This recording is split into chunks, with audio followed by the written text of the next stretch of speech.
Alhamdulillahi Rabbil Alamin wa bihi nasta'in ala umuri dunya wad din wassalatu wassalamu ala asyrafil anbiya wal mursalin wa ala alihi wa ashabihi ajma'in amma ba'du. Pertama-tama yang kita muliakan guru kita Syekhuna wa mursyiduna Abuya Syekh Amran Wali Hafizahullah wa rahmatullahi alaih, serta Umi dan keluarga besar beliau senantiasa dipelihara oleh Allah Subhanahu wa ta'ala, zahirihim wa batinihim fi hifzihi wa himayatihi wa riayatihi subhanahu wa ta'ala bid dunya wal akhirah, amin ya rabbal alamin. Para ulama, para guru, para wali-wali Nanggro, hadirin muslimin muslimat yang berbahagia dan dimuliakan Allah Subhanahu wa ta'ala. Alhamdulillah, dengan izin Allah, Al-Faqir dapat hadir pada malam ini. Tujuannya adalah mengambil berkah tabarrukan dari acara haul, yaitu seorang yang mulia dan dimuliakan Allah Subhanahu wa ta'ala. Semata-mata Al-Faqir hadir untuk tabarruk wal istimdad, mengambil berkah dan mengambil kekuatan rohani daripada ruh yang kita haulkan pada malam ini. Dan dengan izin Allah dapat bermuajahah pula kepada Abuya setelah lama terakhir berjumpa di Gorontalo. Dan pada acara haul ini pun lama Al-Faqir tak dapat mengikuti hadir pada acara haul ini, dan alhamdulillah dengan izin Allah pada malam ini mendapat kemuliaan fadl wa syaraf min Allah untuk hadir bersama-sama pada malam ini. Muslimin muslimat yang berbahagia, Al-Faqir tadi sedikit mendengar tentang apa itu haul. Kalau kata haul, mungkin kita sama-sama mengetahui bahwa istilah haul itu hanya ada dalam fiqih, yaitu dalam babuz zakah. Namun di Nusantara kita ini telah menggunakan kata haul untuk perayaan seperti ini, peringatan seperti ini. Memang selama yang Al-Faqir ketahui bahwa di negara-negara Arab tidak ada istilah haul untuk memperingati seorang aulia, seorang ulama seperti yang kita lakukan berpuluh-puluh tahun di Nusantara. Pernah Al-Faqir mempelajari, mencari kapan istilah itu mulai hadir di Nusantara. Istilah haul untuk peringatan seperti ini. Yang Al-Faqir temukan istilah haul itu muncul di Nusantara pada tahun 1890-an. Di situ yang membawa istilah itu adalah daripada ulama Hadramaut yang ada di Indonesia. Namun ketika dicari apakah ada dalil kata haul, rupanya ada sebuah hadis riwayat Al-Baihaqi. Beliau berkata bahwa kana Nabi sallallahu alaihi wasallam yazur syuhada bi Uhud fi kulli haul. bahwa Nabi setiap tahun ziarah di Uhud. Di situ hadisnya mengatakan fi kulli haul, di setiap 6 tahun kalau kita ziarah di Uhud setiap haul. Wa idza balagha rafa'a sautahu, ketika sudah sampai di Bukit Uhud maka Nabi berkata, salamun alaikum bima sabartum wa ni'ma uqbad dar.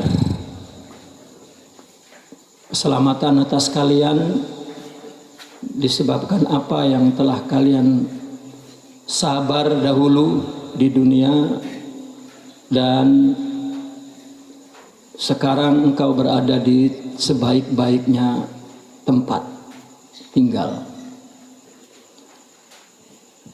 Dari situlah kata haul. Kemudian apabila kita berziarah atau melaksanakan peringatan kepada orang yang dimuliakan maka dinamakan haul. Jadi ada dasar kata haul itu digunakan untuk yang berkaitan kepada yang telah mayit, yang telah meninggal. Namun apa tujuannya haul? Yang perlu diketahui bahwa haul yang kita peringati seperti ini bukanlah kepada orang yang berhubungan darah, anak kepada orang tua misalnya. Tetapi haul yang kita peringati yang besar seperti ini adalah hubungan rohani. Apakah itu anaknya atau gurunya, atau artinya jika seorang anak mau mendoakan, mau mengirimkan hadiah Fatihah kepada orang tuanya, ya silahkan. Dilakukan masing-masing di rumah masing-masing, karena itu hajat sendiri untuk memberi hadiah Fatihah kepada orang tuanya, atau bersedekah membuat makanan dikirimkan kepada orang tuanya. Itu adalah kewajiban seorang anak yang soleh. Tetapi haul yang menjadi istilah di tengah umat Islam adalah untuk para aulia. Yang berhubungan dengan si mayit ini adalah hubungan rohani, bukan hubungan darah. Siapapun berhak. Karena tidak sedikit, bahkan lebih banyak barangkali, seorang ulama merayakan haul Tuan Guru Fulan atau Syekh Fulan. Itu bukan ayahnya, tetapi gurunya, artinya ayah rohaninya. Jadi haul yang kita bertawassul kepada si mayit, yang kita peringati dengan besar seperti ini untuk mendapatkan madad dari Allah, kekuatan rohani, untuk mendapatkan berkah, adalah hanya kepada seorang yang mulia di sisi Allah Subhanahu wa ta'ala. Dan hubungannya adalah hubungan rohani, bukan hubungan darah. Kalau kebetulan yang melakukannya adalah ayahnya sendiri atau hubungan darah sendiri, itu ada 2 kali kemuliaan. Karena haul yang dilakukan seperti ini tumbuh di dalam komunitas atau masyarakat atau kelompok thariqat. Tumbuh di situ, bukan tumbuh di dalam komunitas fuqaha atau mutakallimin, bukan, tetapi sufiyin. Karena berkaitannya dengan iqtida, istimdad, dan at-tabarruk. Kaitannya dengan qudwah, kaitannya dengan madad, dan kaitannya dengan mengambil berkah. Berabad-abad hanya yang melakukan seperti ini adalah dalam komunitas ahli sufi, ahli tasawuf. Mungkin kalau ulama lain dia mengikuti nas orang yang wafat sudah. Ya, tetapi ulama tarikat tidak. Lalu apa kedudukan haul di dalam tarikat? Makanatul haul fit tariqati atau fi tariqi tasawuf kaman hajin amaliyin far'iyyin. Jadi di dalam tarikat itu ada manhaj, ada metoda. Nah, saya sedikit ingin mengajak para hadirin hadirat untuk mengenal istilahat mu'tabarah ya, di dalam tarikat. Kita mendengar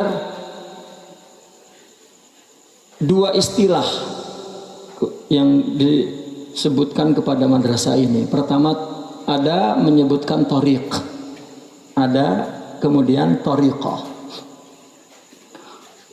Tariq, istilah ini lahir lebih dulu dari tariqah. Tariq pada awal abad pertama sudah ada istilah tariq. Namun tariqah baru ada di abad kelima, keenam. Secara bahasa tariq adalah sifat, adapun tariqah adalah isim. Di dalam sharaf wazan fa'il, kalau diberi ta marbutah fa'ilah, maka berubah dari sifat menjadi isim. Tariq, istilah ini muncul, tumbuh, berkembang di kalangan ahli tasawuf ketika tasawuf dilakukan secara fardi, secara individual. Di abad-abad itu, abad kedua, ketiga, keempat, orang mencari guru tarekat itu tidak ada, guru sufi tidak ada namanya. Sekarang Naqsabandi, Syazili kita tahu. Dulu tidak ada. Dan zaman dulu orang bertarikat itu adalah untuk terus fana, ma'rifah, bukan tazkiyah. Tazkiyah dilakukan sejak mula-mula dia menuntut ilmu. Ya, banyak istilah dalam kitab tasawuf untuk menyebutkan marahil at-tasawuf. Ringkasnya, di zaman Imam Al-Ghazali baru kemudian beliau menulis berbagai konsep pengamalan tarikat agar dapat diketahui oleh umum. Nah, dan orang sufi dulu disebut ahli amal. Makanya Imam Abu Hanifah An-Nu'man punya murid dua yang paling hebat. Pertama Abu Yusuf, kedua Syekh Daud At-Ta'i. Ketika dua muridnya ini telah menjadi alim, maka Imam Abu Hanifah berkata kepada muridnya Syekh Daud At-Ta'i, "Ya Daud, hana waktul amal, izhab ila Hubaibil Ajami atau Habibil Ajami." Sekarang waktunya beramal, silakan kamu datang berguru kepada Hubaibil Ajami. Pada saat itu disebut tariqut tasawuf. Tariq adalah identik dengan perilaku, adab, sifat-sifat mulia, akhlak. Dikenal orang-orang sufi hidupnya elit, penuh etika. maka disebut thariqus sufi. At-thariq huwa majmu'atul adab, ya. Kumpulan etika yang dilakukan oleh segolongan orang yang disebut tasawuf ila akhirih. Kalau sekarang kita sebut thariq ini seperti program. Kemudian ketika di abad keempat mulai terjadi ikhtilaf dan di dunia taklim tidak ada tazkiyah, karena orang belajar untuk dunia, untuk pangkat, maka kehilangan pembersihan jiwa. Maka orang apabila sudah belajar tidak lagi mencari guru untuk ma'rifat. Pada saat itulah Syekh Sultanul Aulia Abdul Qadir Al-Jilani menjadikan thariq ini sebuah manhaj, metode. Mulai dibuka secara kolektif, bukan hanya individu. Dulu mungkin guru tidak mencari murid, dalam arti tidak ada mereknya untuk diketahui oleh orang. Orang-orang yang memang ingin Allah datang kepada mereka. Dan tidak mudah. Orang dulu mau baiat terkadang ditolak. Ya. Tapi terus datang lagi ditolak, datang lagi ditolak, datang lagi ditolak, datang lagi ditolak, datang lagi sampai berhasil. Sekarang mungkin ditolak sekali langsung kabur. Ya, karena tidak tahu bahwa yang diambil itu mutiara. Dia tidak tahu itu mutiara. Dianggapnya kue bolu. Ya. Nggak dapat, udah nyari lagi kue bolu yang lain. Nah, itu karena dia tidak tahu tasawuf itu apa. Ya. Maka metodenya dibuka secara umum, maka berubah menjadi nama thariqah. Nah, karena ini sebuah metode, ya, seperti yang kita kenal sekarang, tarekat ini, maka akhirnya ada madrasahnya dan perlu nama. Akhirnya timbullah nama-nama seperti sekarang. Yang ingin saya terangkan, haul dahulunya atau di Arab sampai hari ini tidak disebut haul, tetapi disebut maulid. Meskipun yang dirayakannya adalah haul gurunya, tapi namanya maulid. Karena orang sufi sudah membuat istilah maulid, ya, sehingga haul dikiaskan kepada maulid.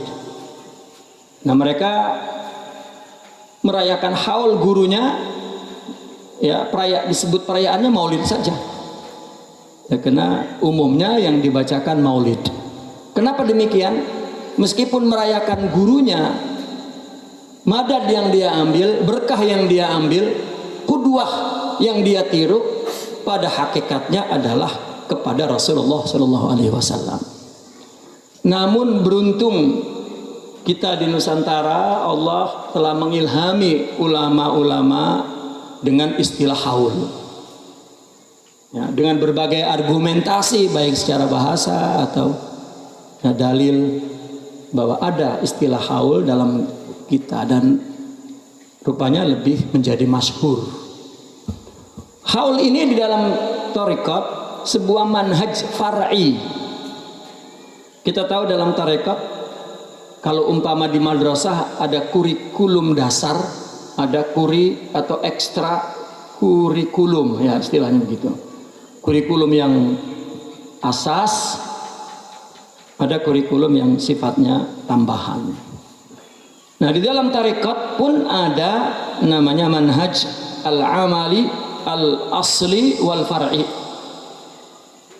Manhaj utamanya, kurikulum utamanya di dalam tarekat itu adalah zikir, suhbah, mujahadatun nafas, atau khalwah suluk, atau muzakarah, berkonsultasi kepada syekh murabbi. Itu yang asli, yang asas. Nah, yang far'inya antara lain adalah haul, maulid, apalagi al-aurad wal ahzab, membaca wirid, membaca hizib, membaca wazifah, membaca rawatib. Hanya ulama sufi yang menggubah ya, sejumlah doa-doa, ribuan, ratusan ribu doa yang mereka namakan wazifah, hizib, wirid, rawatib, dan lain sebagainya. Sehingga setiap ahli thariq dia akan membaca hizib kutubnya, hizib mursyidnya, doa-doa yang digubah oleh gurunya.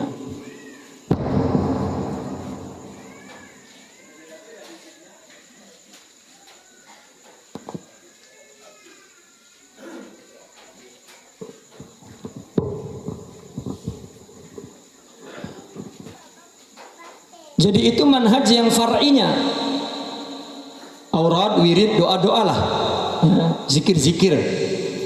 Kemudian maulid atau haul di dalamnya. Yang ketiga apa? Qasaid, qasidah. Saya punya buku kumpulan qasidah dari abad ke abad yang digubah oleh orang sufi. Isinya memuji Allah, memuji Rasul, dan nasihat-nasihat rohani, baik tentang tarikat, tentang hakikat, tentang makrifat, digubah dalam qasidah dan sering dilantunkan oleh orang-orang sufi sebagai nasihat untuk dirinya. Ya, itu bagian daripada tarbiyah. Karena berqasidah bukan bernyanyi seperti artis, tetapi kita mengingat Allah, menumbuhkan cinta kepada Rasulullah, dan mendengarkan pengalaman nasihat yang dituangkan oleh para aulia dalam bentuk qasidah, agar ringan atau agar sesuai dengan jiwa kita yang rendah. Karena kalau kita baca Quran tinggi sekali rohaninya, adabnya tidak sampai, kandungannya begitu tinggi, direndahkan oleh orang-orang sufi, digubah dalam bentuk lain, dalam narasi lain yang sejajar dengan rohani kita. Maka boleh jadi orang timbul kesadaran dengan qasidah, bukan dengan Quran. Dan itu juga merupakan manhaj far'i daripada orang sufi dalam tarikat. Jadi haul ini penting kedudukannya di dalam tasawuf, lil istimdad, lit tabarruk, untuk mendapatkan madad, menumbuhkan emosional. Kalau manhaj yang asli menumbuhkan ruhiyah, tapi kalau manhaj yang far'i menumbuhkan awatif, ya, emosional, tumbuh cinta kepada Rasulullah Sallallahu Alaihi Wasallam, kepada para aulia, ya. Dan dengan tumbuh cinta itu maka Allah akan memberikan cahaya ke dalam hati kita. Meskipun ada ungkapan-ungkapan tabi'in atau para ulama, kenapa kita mesti membicarakan kebaikan untuk dicontoh, ya, kebaikan untuk dicontoh dari para aulia? Karena ada perkataan beberapa ulama, ada yang dikatakan dari tabi'in, ya, ada yang dari sahabat, ada yang dari ulama. Seperti yang dikatakan oleh Abdullah bin Mas'ud, katanya, ala la yuqallidanna rajulun rajulan dinah fa in amin amin wa in kafar kafar fa in kana muqallidan la mahalah fal yuqallidil mayyita wa yatrukul hayy fa innal hayy la tu'man alaihi fitnah. Ada lagi, man arada an yaqtadiya fal yaqtadi biman mat fa innal hayya la tu'man alaihi fitnah. Kalau kita mau membicarakan kebaikan sebagai kudwah, yang aman dan selamat kebaikan orang yang sudah mati. Karena sudah tidak ada lagi ujian-ujian, musibah-musibah, fitnah-fitnah dosa yang dilakukan, sudah aman. Kebaikannya jelas dan dapat kita kenang, maka haul adalah untuk mendapatkan itu. Ya. Katanya kalau yang masih hidup masih mendapatkan fitnah, ujian dari Allah, belum aman. Itu sebab haul sangat penting. Kita mengambil madad rohani dari mereka para kekasih Allah Subhanahu wa taala. Jadi intinya haul itu di dalam tarekat manhaj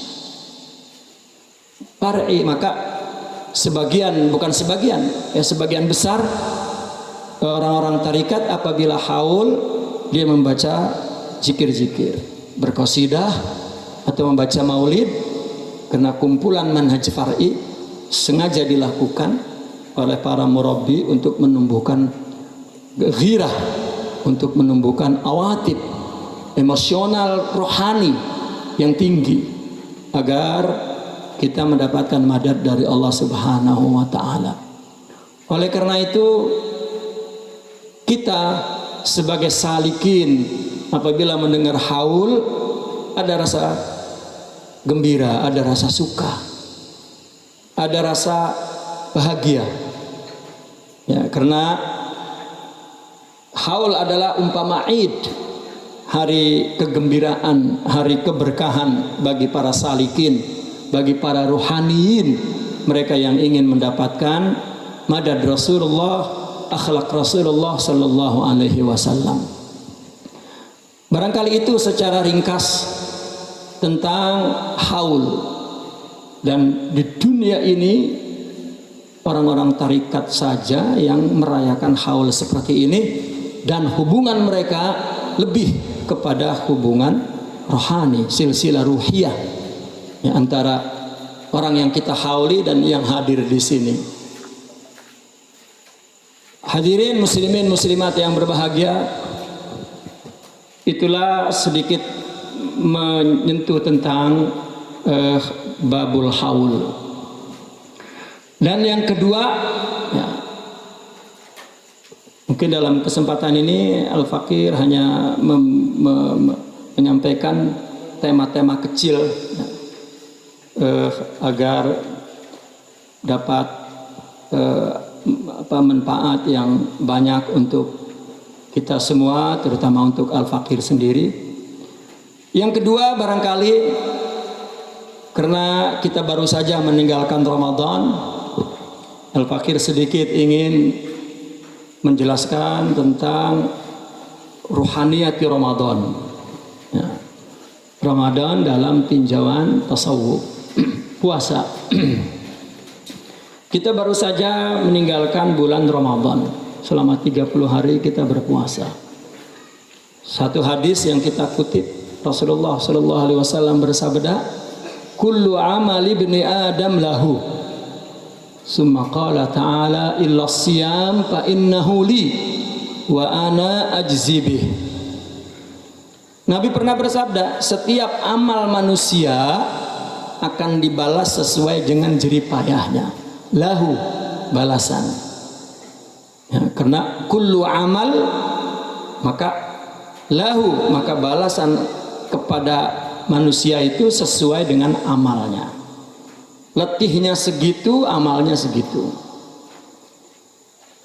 Namun Allah menyela, illa siyam, kata Allah. Berbeda puasa. Balasannya bukan berdasarkan jerih payah. Fa innahu li, karena puasa itu li. Ini berbeda penafsiran li menurut ulama fikih dan ulama sufi. Ulama fikih mengatakan fa innahu li, fa inna shaum li ajli. Ya. Fa inna shaum li ajli. Lamnya adalah lam li ajli. Berbeda dengan puasa, karena orang yang berpuasa dia melakukannya murni untukku, khalis, ya, li ajli, murni untukku, tidak untuk siapa-siapa. Dari sini kita terangkan bahwa ibadah puasa itu memang hampir jauh dari sifat riya. Riya itu kan ingin dilihat orang. Ya, nggak ada orang puasa ingin dilihat orang, karena tidak ada yang ditunjukkan. Karena puasa itu bukan fi'il, bukan amal, akan tetapi at-tark. Ya, bukan bukan ijabi akan tetapi salbi. Kalau ibadah sholat, kita ingin tahu orang sholat, ya kita lihat ketika dia melakukannya, mesti kelihatan oleh mata kita. Ruku sujud, kalau nggak ruku nggak sujud, yang kita belum memastikan dan dia belum menunjukkan kalau dia sholat. Mesti ada unsur dilihat orang, karena sholat ya ruku sujud. Kalau orang haji ingin diketahui oleh orang lain, atau kita ingin tahu orang itu haji tidak, ya kita lihat ketika dia haji, pergi ke Mekah, tawaf, wukuf dan seterusnya. Kalau tidak melakukan itu, ya kita tidak melihat, dan dia pun tidak bisa mengaku saja kalau dia haji. Begitu juga bersedekah, ketika dia memberikan baru jelas. Tapi puasa, apa yang kita tunjukkan kepada orang kalau kita puasa? Karena puasa tidak ada perbuatannya. Bahkan puasa bukan perbuatan, justru puasa tarkul fi'il, meninggalkan perbuatan. Puasa adalah tidak makan, tidak minum, tidak jima, tidak marah. Jadi puasa tidak ada perbuatannya. Jadi kalau kita ingin tahu, kamu puasa tidak? Puasa. Gimana ngelihatnya? Mungkin aja dia di dalam rumah, di kamar sendiri dia makan. Siapa yang tahu? Dan kita kalau menunjukkan kita puasa juga paling-paling ya kita tunjukin badan kita lemes-lemes gitu. Dan itu bukan perbuatan puasa lemes-lemes. Secara fisik puasa tidak dapat dilihat, maka dikatakan fa innahu li. Puasa itu untukku.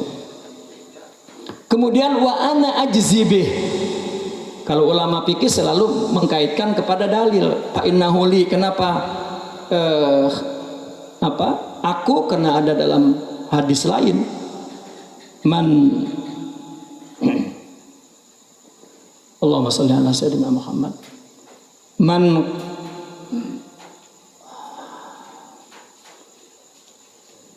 ada sebuah hadis yang mengatakan,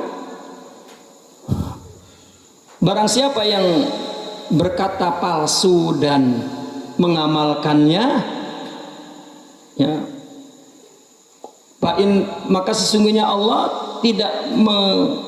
tidak perlu kepada puasa dia. Ini dalil yang digunakan oleh orang ahli fikih bahwa puasa itu murni dilakukan untuk Allah. Wa ana ajzi bihi, sebagaimana dalam hadis, lis-shaimi farhatan, orang yang berpuasa punya dua kegembiraan, farhatun inda fitrih wa farhatun inda liqa'i rabbih. Jadi menurut ulama ahli fikih, balasan orang yang puasa bertemu Allah. Ya. Tadi dikatakan fa innahu li, maka puasa itu adalah murni untuk Allah. Wa ana ajzibih, balasannya nanti bertemu Allah. Namun orang sufi mengatakan fa innahu li lamnya lil milik. Ya. Ketika Nabi mengatakan semua amal dibalas berdasarkan jerih payahnya, alastihqaqil ubudiyah, semua amal dibalas berdasarkan kepatutan ibadahnya. Lalu Allah menyela illas saum fa innahu li, kecuali puasa fa innahu li, fa innas sauma huwa sifati, puasa itu sifat aku. Apa sifatnya? Tidak makan, tidak minum, artinya menghentikan semua yang dilakukan atau aktivitas fisik, nafsu. Jadi lebih kepada tazkiyatun nafas. Karena di siang hari mereka mengumpamakan cahaya, maka puasa di siang hari dengan kehidupan rohani, dan kita hentikan aktivitas fisik. Tidak boleh makan, tidak boleh minum, tidak boleh jima, ini syahwat, dan tidak boleh marah. Karena dalam hadis dikatakan idza sabbahu aw syatamahu faqul inni shaim. Kalau ada yang ngajak berantem, ngajak marah di bulan Ramadan, Nabi menyuruh kita ana shaim, artinya saya sedang saum. Makna saum fa indahuli sifatku, yaitu sifat rohani, dan melawan sifat jasad, sifat fisik, sifat nafsu, antara lain syahwat dan marah. Bukan berarti bulan Ramadan tidak boleh marah, tidak boleh berantem, ya kan? Kita tunda nanti Syawal berantemnya katanya. Ya, sekarang Ramadan nggak boleh marah, kalau mau berantem nanti Syawal. Bukan begitu, justru menghabiskan sifat buruk itu. Jadi puasa adalah kehidupan ruhiyah rabbaniyah. Bahkan mereka orang sufi mengatakan as-saum huwa at-takhalluq bisifatin samadiyah. Puasa adalah berusaha untuk mendapatkan sifat-sifat Allah, yaitu secara garis besarnya sifat somadi. Sifat somadi itu sifat tangguh, sifat bertahan, dan sifat tangguh dan sifat yang kuat itu hanya rohani. Orang Arab kalau melihat gunung yang kokoh dikatakan al-jabalus somid, tidak hancur di terpat topan, matahari, hujan, ya. Atau orang disiksa kemudian bertahan, tidak berubah agamanya, tidak berubah akidahnya, orang Arab akan berkata usmud, usmud. Nah, puasa adalah membangun samadiyah ruhiyah dan mendapat sifat Allah, kunu rabbaniyin. Itu sebab wa ana ajzibih, balasannya itu tidak berdasarkan hitungan atas keletihan, tetapi balasannya ala karomir rububiyah, berdasarkan sifat kedermawanan Allah. Artinya begini, orang yang melakukan ibadah dengan rohani yang tinggi, pahalanya besar. Salah satu pahala disebutkan dalam Ramadan, Lailatul Qadar huwa khairun min alfi syahr. Al-Imam Junaidi ditanya, apakah engkau mendapatkan Lailatul Qadar? Beliau mengatakan, ya, tetapi aku mendapatkannya setiap malam Lailatul Qadar. Kita di bulan Ramadan juga Lailatul Qadar, bukan Qadar. Mestinya hari ganjil ke masjid, ini ke mall kan Qadar itu. Ya. Pahala yang begitu besar diberikan untuk orang yang melakukan ibadah ini dengan tingkat rohani yang tinggi, yang somadi, yang rabbani, yang penuh dengan sifat-sifat ketuhanan, sifat-sifat mulia. Maksud daripada Al-Fakir menyentuh bab ini, maka meskipun Ramadan sudah lewat, namun ma'ani wa asrar, tetapi kandungan, rahasia, khasais, kriteria saumur Ramadan mesti kita bawa ke dalam kehidupan sehari-hari. Apa? Pertama, tazkiyatun nafas. Itu puasa. Karena puasa, lihat apa yang dilakukan orang yang puasa. Sedikit makan, ya. Siangnya nggak makan, malamnya aja kan sedikit. Orang yang ngerokok juga puasa boleh ngerokok, Pak? Nggak boleh. Wah, saya kalau nggak ngerokok nggak kuat. Puasa 12 jam kuat, Pak. Coba deh jangan ngerokok di majelis ini. Kuat, Pak. Ramadan 12 jam kuat, Pak. Nggak ngerokok. Kuat. Nah, itu namanya taklilut ta'am, taklilus syurub. Bahkan dikatakan puasa dengan Quran, ya, kahatain, dia akan memberikan syafaat. Artinya tadarrus, membaca Quran. Artinya agar tidak banyak ngomong yang tidak-tidak. Taklilul kalam. Lihat kriteria puasa apa? Makannya kurangin, omongannya kurangin, yang tidak benar, yang tidak baik. Tidur juga akan kurang, Pak, karena Ramadan ada taraweh, ada sahur, ada qiyamul lail, mesti kurang. Tapi jangan dibalas siangnya. Ini malamnya kurang, siangnya. Ya, lalu dalilnya naumus shaim ibadah. Tidurnya orang puasa ibadah, tidur aja. Bukan begitu memahaminya. Karena di 11 bulan Pak, selain Ramadan, kita tidur tidak ditulis baik buruknya, rufi al-qalam. Tapi kalau Ramadan tidurnya aja terus mengalir pahalanya tuh. Tapi kalau kebanyakan tidak jadi. Tidak jadi Pak. Karena puasa taklilun naum. Ini mesti dipahami. Terkadang orang yang memahami secara nas salah maksudnya. Karena puasa taklilu ta'am, taklilul kalam, taklilun naum. Yang keempat taklilu khiltatil anam, kurangi bergaul. Maka 10 terakhir Pak, Nabi ninggalin bini pergi iktikaf. Kita makan justru 10 terakhir itu bini lengket aja karena pengen dibeliin baju lebaran.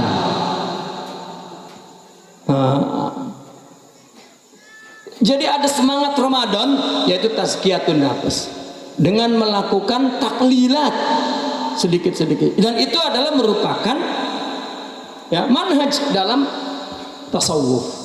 Itu sebab Al-Imam Ibn Arabi mengatakan annas sauma huwa hayatus sufi kulluha, bahwa puasa itu adalah kehidupan orang sufi sepenuhnya. Apa? 2 kriterianya, tazkiyatun nafas dan sidqut tawajjuh ilallah. Puasa itu murni untuk Allah. Ya, fa innahu li. Nah, maka yang kita bawa ma'ani atau kriteria atau rahasia puasa adalah 2 itu Pak. Tetap kita melawan hawa nafsu dan tetap kita membetulkan ibadah kita untuk Allah seperti puasa, agar tetap mendapatkan kuwah ruhiyah, kekuatan rohani, somadiyah. Ya, itu yang paling penting. Sehingga Lailatul Qadar artinya balasan yang berdasarkan kemurahan Allah terus mengalir. Tidak sama Pak kita ibadah dengan kekasih Allah, sama 1 jamnya, sama ruku sujudnya, sama duduknya, sama bacaannya, tapi pahalanya berbeda. Karena dia melakukannya zahir dan batin, istighraq fil hadrah, hudur kepada Allah Subhanahu wa taala. Maka dikatakan fa innahu li. Itulah Bapak-bapak dan ibu-ibu sekalian, saya tidak tahu sampai jam berapa ini. Sudah.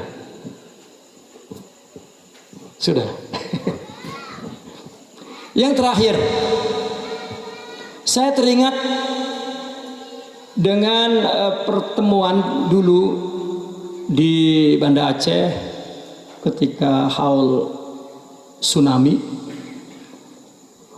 Ketika itu Abuya bertanya, kenapa kita perlu bertarikat? Rasanya saya ingin mengulang kembali materi itu, ya serba sedikit. Ya, karena tadi pun Abuya, kenapa kita perlu berhaul? Ya, sangat perlu, karena itu manhaj orang-orang sufi untuk istimdad. Al-Imam Abul Hasan Syazili bertanya kepada gurunya, yaitu Syekh Abdus Salam Ibn Masis. Apa pertanyaannya? Ya Syekhi, ma makna al-hadis yassiru wa la tu'assiru? Nabi pernah bersabda, yassiru, permudahlah, wa la tu'assiru, jangan persusah. Dalam hadis lain Nabi mengatakan ad-dinu yusrun. Ketika Imam Abul Hasan bertanya kepada gurunya, apa makna hadis itu? Jawab gurunya apa? Dulluhum 'ala Allah, la tudulluhum 'ala ghairih. Itu jawabannya Pak. Apa makna hadis tadi? Permudahlah dan jangan persusah agama ini. Maka Sidi Abdus Salam mengatakan bahwa orang didik orang, tunjukkan orang kepada Allah, jangan kepada selain Allah. Lalu beliau berkata, man dallaka 'alal amal faqad at'abak. Maaf, man dallaka 'alad dunya faqad ghasyak. Wa man dallaka 'alal amal faqad at'abak. Wa man dallaka 'ala Allah faqad arahak yassarak. Barang siapa yang mengajarkan agama ini tapi tujuannya untuk dibawa ke dunia, menipu. Kamu belajar untuk pangkat, untuk kaya, untuk jadi anggota parlemen, jadi presiden, ya, itu menipu. Barang siapa yang menunjukkan agama hanya amal zahir, meletihkan dan menyusahkan. Karena agama jika dilakukan dengan tubuh zahir, takalif, berat, susah, tidak ringan, tidak mudah. Mandallaka 'ala Allah, barang siapa yang menunjukkan kamu kepada Allah, artinya sempurnakan rohaninya, miliki nur rabbani, bangun kekuatan rohani, maka ketika dipikulkan atau melaksanakan agama ringan dan mudah. Ditanamkan sifat sabar, sifat ridha, sifat syukur, sifat wara, sifat zuhud, maka ketika dibebankan amal, dipikul oleh rohani, yusrun. Mandallaka 'ala Allah faqad arahak yassarak. Barang siapa yang menunjukkan kepada Allah, maka akan merehatkan, meringankan, memudahkan. Oleh karena itu orang-orang sufi sedikit sekali berbicara tentang kasratul amal wa ta'ah, bicara tentang banyak amal banyak, tetapi lebih kepada menunjukkan kepada Allah, Allah saja, karena Allah, untuk Allah, dengan Allah, Allah, Allah, Allah. Itu saja. Karena dengan demikian, apabila kita memiliki istiqmalu at-taqwa wal istiqamah wal akhlaq al-karimah, kesempurnaan rohani, maka mudah agama ini kita jalankan. Itu sebab ada muncul istilah mereka, ya, orang-orang yang telah sampai kepada Allah, katanya sukutut taklif. Sukutut taklif ini bukan tidak sholat, tetapi beratnya yang hilang, bukan sholatnya yang hilang. Ya. Ibadahnya makin banyak tapi beratnya tidak ada. Itu sebab mereka mengakui nahnu qaumun, kata para aulia, kami adalah orang-orang ya'budunallah, yang menyembah Allah bila ta'bin, enggak ada capek, ya, wala taklifin, tidak ada letih, wala wasabin, wala kalalin, tidak ada bosan, tidak ada jemu, ya, wala fatratin, tidak ada lemah. Ya, maka mereka yang ahli rohani, ya, tidak pernah merasa lemah, meskipun fisiknya sudah lemah, tapi rohaninya tidak. Karena mereka adalah orang-orang yang beribadah kepada Allah, nggak ada boring, Pak. Kita ini sering boring ya, Pak, sering bosen. Sholat juga kan, kapan ringannya, enaknya sholat?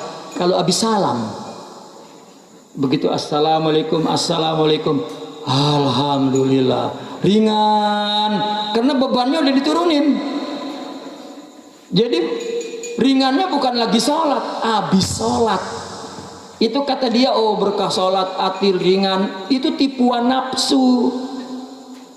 Ya, justru lagi sholatnya itu nikmatnya. Ada orang bertemu kekasihnya, begitu berpisah, alhamdulillah selamat. Lah enggak, justru lagi bertemunya itu, ya. Ngomong permisi udah 20 kali nggak permisi. Ya, kenapa? Ringan jika dengan rohani. Nabi pun bersabda, at-taqwa hahuna, at-taqwa hahuna, at-taqwa hahuna. Takwa itu di sini, di rohani. Itulah kita perlu tarikat, perlu tasawuf, perlu mursyid untuk mengamalkan agar agama itu menjadi ringan, menjadi baju jiwa kita yang pas, yang tepat, enggak kegedean, enggak kekecilan, enggak cungklang, enggak gombroh, enggak apalagi tuh bahasanya tuh, pas, rasi, indah, ya, dan manis.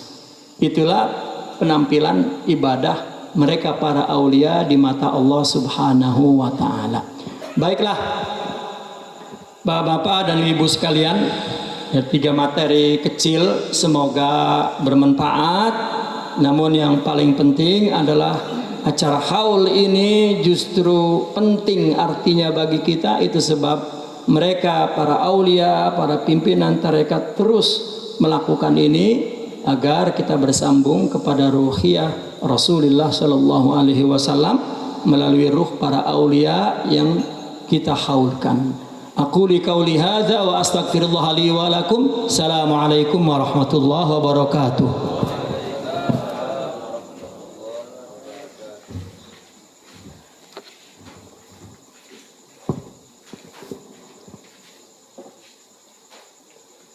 Ya, terima kasih ya, kepada Syekh yang telah memberikan begitu banyak ilmu kepada kita.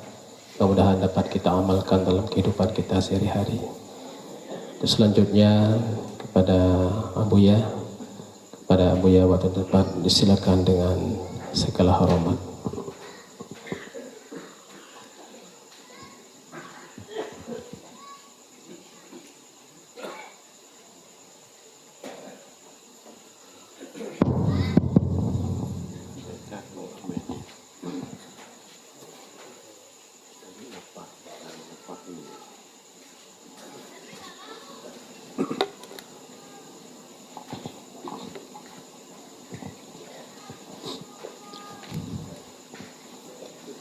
Assalamualaikum warahmatullahi wabarakatuh.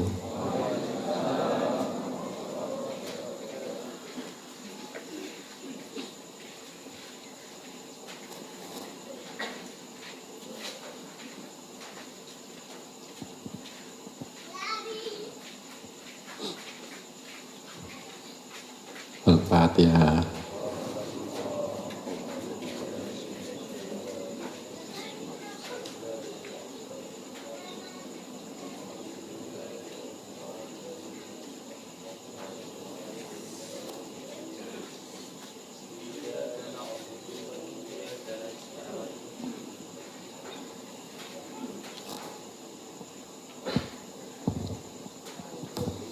Pada malam yang berbahagia ini kita telah dapat duduk bersama dan juga dapat mendengarkan arahan nasihat daripada guru-guru kita teristimewa, yaitu Tuan Syekh Rahimuddin, ya, jauh-jauh datang dari Jakarta. Beliau ini adalah ketua rukun agama, kerukunan agama Nusantara. Para jamaah sekalian, beliau telah banyak membantu dalam memperjuangkan ajaran tasawuf dan kesufian. Semenjak awal beliau di waktu diadakan seminar di Asia Barat, Pelabuh, beliau hadir. Tapi pada waktu itu oleh MPU Aceh melarang ulama-ulama yang di luar Aceh untuk tampil berbicara pada waktu mudzakarah seminar di Pelabuh. Dan juga seminar-seminar lainnya seperti di Bogor dan juga di Selangor, di Malaysia, dan juga di Gorontalo beliau tetap hadir. Para jemaah sekalian, beliau banyak membantu perjuangan tasawuf dan kesufian ini. Makanya kita terbentur ya, sedikit di waktu mengadakan seminar mudzakarah di Sumatera Utara, di Medan. Pada waktu para pramudzakarah hadir beberapa petinggi agama MUI dan ada profesor di Medan. Pada waktu itu saya menyampaikan, yaitu penyampaian Abdul Karim Al-Jili, katakan oleh Muhammad, dianya Muhammad, yaitu insan itu Allah. Jadi oleh MUI pada waktu itu bertanya, saya memberikan jawaban, itu adalah hakikat. Karena hakikat daripada insan ini adalah Allah. Sesuai dengan pendapat Syamsuddin Sumatrani, engkau pada hakikat hak, pada ta'yin engkau adalah makhluk, engkau adalah hamba Allah. Pada waktu itu saya bertanya kepada MUI, paham? MUI paham katanya, tapi saya tidak dapat untuk menyampaikannya. Tiba-tiba setelah kejadian itu, makanya oleh MPU dari Aceh juga memfitnah ataupun masukkan fitnah kepada MUI, itu adalah ajaran sesat. Makanya oleh MUI Sumatera Utara bersama dengan ormas Islam yang ada di Medan, mereka datang kepada Forkopimda Sumatera Utara mempengaruhi, sehingga acara pada besoknya akan diadakan. Mereka menyampaikan pada Polda, kalau itu kami akan demo. Nah, jadi demo dari Tastapi, dari ormas Islam yang ada di Sumatera Utara. Akhirnya surat izin dicabut, sehingga tamu-tamu dari Malaysia telah datang dan lainnya, acara itu batal. Para jamaah sekalian, Abdul Karim Al-Jili itu orang hakikat, dia orang sufi. Jadi tidak apa yang disampaikannya itu sama dengan seperti dengan orang syariat, orang akidah itu beda. Jadi dia itu orang hakikat. Makanya di dalam penafsiran bukan secara ibari tapi secara isyari, mereka tidak paham. Lalu ulama-ulama kebanyakan tidak paham hakikat dan makrifat. Dia hanya sekadar paham syariat, akidah dan hukum syara. Jadi kalau kita sekedar paham akidah dan hukum syara, syariat saja, kita tidak dapat untuk berakhlak bagus.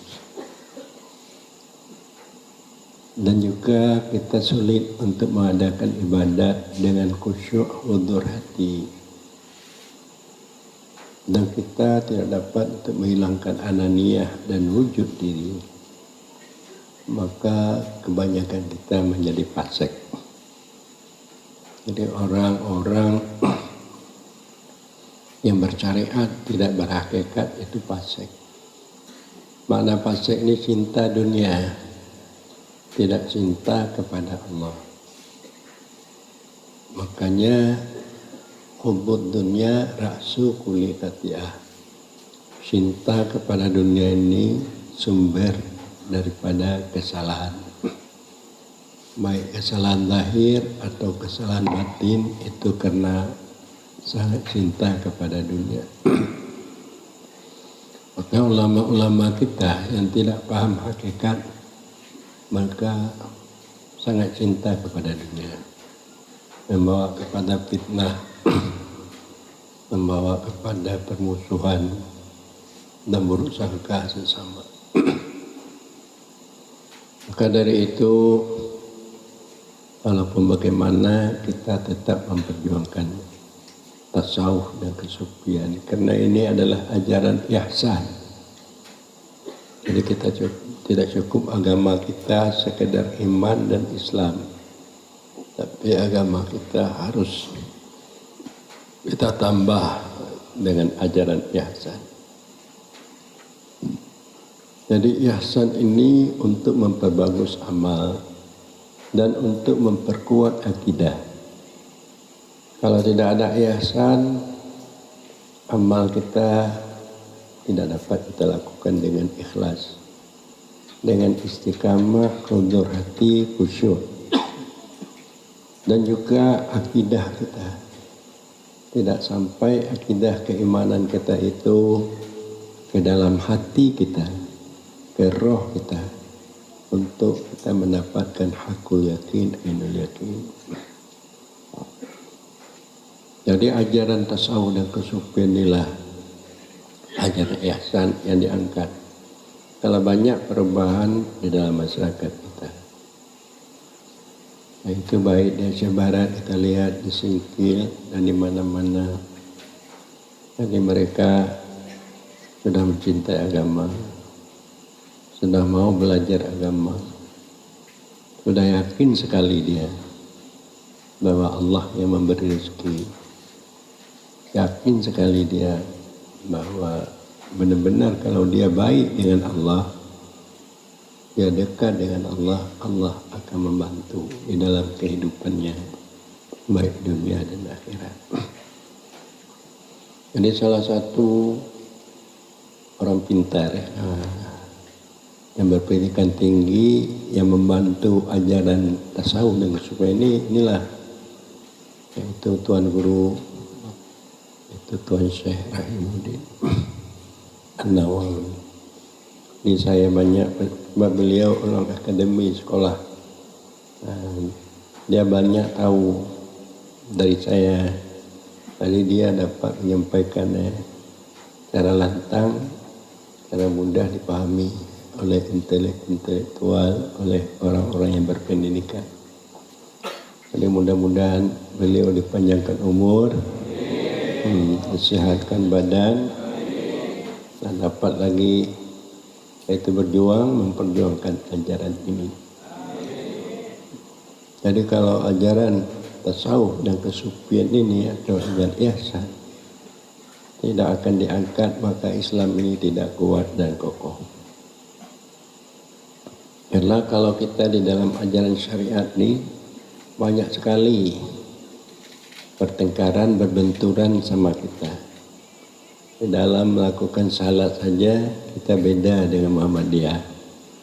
Dalam berakidah juga kadang kita beda dengan Wahabi. Kita orang Ahlussunnah, orang Wahabi itu mirip Mu'tazilah, jadi beda-beda. Jadi di dalam melakukan ibadah, dalam berakidah kita beda. Tetapi kalau umpamanya kita memahami hakikat, kita satu. Sebab tidak ada lagi kita, tidak ada lagi pekerjaan kita, itu Allah. Allah yang menentukan segala-galanya. Itu sudah ada di dalam ilmu Allah, sudah ada pada azal. Jadi kita menganggap sama dengan mereka. Jadi kita tidak membuat satu pertikaian. Kita dapat gaul yang baik, berakhlak yang mulia, sama umat Islam. Bahkan juga kalau kita berhakikat dan makrifat, orang-orang kafir juga sayang pada kita. Karena kita menganggap bahwa tidak ada yang ada kecuali Allah Subhanahu wa Ta'ala. Kepada para hadirin tidak sekalian, saya bercita-cita bagaimana terlihat supaya umat Islam ini dapat beribadat baik, dapat berakhlak baik, dapat beriman dengan makrifat tauhid yang hakiki. Jadi orang-orang inilah dikasihi oleh Allah. Yang dimaksud dengan orang yang takwa. Allah berjanji dalam Al-Quran, wa may yattaqillah yaj'al lahu makhraja. Kalau kita bertakwa kepada Allah, Allah akan berikan kita jalan keluar. Yarzuqhu min haitsu la yahtasib. Allah akan memberi rezeki kita rezeki yang tidak kita sangka-sangka. Rezeki yang kita tidak sangka-sangka itu lebih banyak daripada rezeki yang kita sangka. Dengan makna Allah malu memberikan rezeki kepada orang yang diberikan rezeki, dia tahu penyebab datangnya rezeki. Malu Allah. Rezeki yang dia tidak tahu datang penyebabnya rezeki, itu rezeki yang tidak sangka-sangka, itu rezeki yang banyak. Jadi kita semua supaya inilah maka diadakan tarekat supaya kita merasa dekat dengan Allah. Khudur hati kita, kemudian mendapat cahaya Allah di dalam batin kita.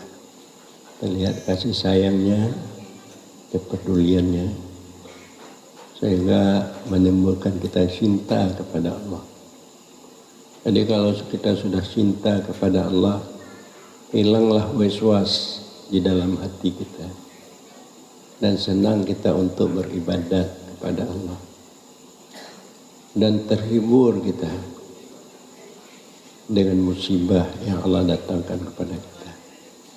Kalau ada musibah, kita tidak merasa susah, karena yang mendatangkan musibah itu orang yang kita cintai, dan kita lazat dan taklif dengan sembahyang yang kita lakukan, karena kita berhadapan di hadapan orang yang kita cintai. Jadi para hadirin sekalian, hanya supaya kita dapat meningkat ajaran tasawuf daripada awam kepada khawas. Walaupun kita belum dapat mencapai khawasul khawas, awam terhijab Allah dengan diri kita dan alam. Khawas tidak terhijab Allah oleh diri kita dan alam. Maka kita merasa dekat dengan Allah, terlihat kebaikan kebagusan Allah. Jadi kalau sudah kita khawasul khawas, itu hilang alam dan hilang diri kita, hanya Allah. Kita mendapatkan Allah dengan Allah. Ya, apakah kita sudah sampai ke tingkat fana dan baka, supaya kita dapat bertauhid hakiki ini, orang-orang yang telah ditentukan oleh Allah. Dia akan merdeka dari alam dan dari dirinya sendiri. Jadi inilah sebagai khalifah Allah di muka bumi ini. Para jamaah sekalian, jadi dengan kedatangan Tuan Guru kita Syekh Raimuddin, jadi ibarat kita ini gersang, tapi dengan datang beliau kita sudah terasa basah, terasa apa? Sudah subur lagi. Nah, adakah senang hati para hadirin-hadirat dengan kedatangan beliau? Nah. Jadi barangkali sekedar itu aja lah. Mudah-mudahan kita besok pagi-pagi kita ziarah ya ke makam Abuya Mudawali.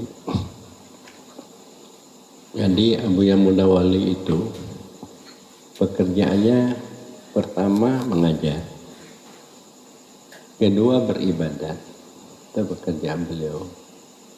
Ketiga gaul dengan kasih sayang dengan siapa saja. Jadi saya ingat waktu kecil-kecil dengan beliau gaul dengan siapa saja dengan kasih sayang, sehingga orang-orang mengatakan saya kesayangan beliau. Itu orang Pukat mengatakan dia kesayangan beliau. orang petani juga mengatakan dia kesayangan beliau itu cara gaul daripada almarhum beliau. Dia hanya beribadat dan mengajar. Dia tidak itu artinya datang ke kantor sana, kantor sini, berhubungan dengan fulan, bupati, ini itu tidak ada pada beliau.